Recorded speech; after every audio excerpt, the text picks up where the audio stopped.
Hi guys, মোটো H50 Fusion R এই দাদাই আমাৰ পৰা লৈছে আৰু তেখেতে বহুত জায়গাত ট্ৰাই কৰিছে যে জিৰো ডাউন পেমেন্টত নাহে। মা মোবাইল হাউসত আমি জিৰো ডাউন পেমেন্টত তেখেতক দিছো আৰু তেখেতে ক'ব কেনেকুৱা পাইছে আমাৰ পৰা লৈ কিনে। সাৰ্ভিস পাই ভাল লাগিছে। ৰঙিয়াত বহুত জায়গাত ঘুৰিছো, তো সেনেকুৱা ফেসিলিটি নাই পোৱা। তো মা মোবাইল ইয়াতে আহি কিনে হাউচত আহি তো 500 জিরো ডাউন পেমেন্টে মোবাইলটো লৈ যাই আছো।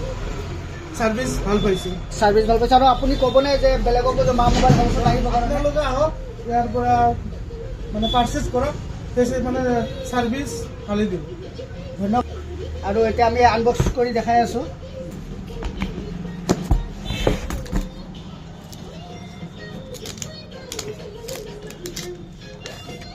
দেখাই পাইছে গাইছ, বহুত ধুনীয়া কালাৰ হয়। আৰু আমি এতিয়া অন কৰিও দেখাই দিওঁ গাইছ। লাগিলে মা মোবাইল হাউচ আহক আৰু আমাৰ পৰা পাৰ্চেছ কৰক। অপ্পো, ভিভো, ৰিয়েলমি, ৰেডমি যি লাগে আপোনালোকে, অকল আপোনালোকৰ চিভিল স্ক'ৰ যদি ভালে থাকে জিৰো ডাউন পেমেণ্টত দিব পাৰিব মা মোবাইল হাউচৰ পৰা। 15 টকা দিছে।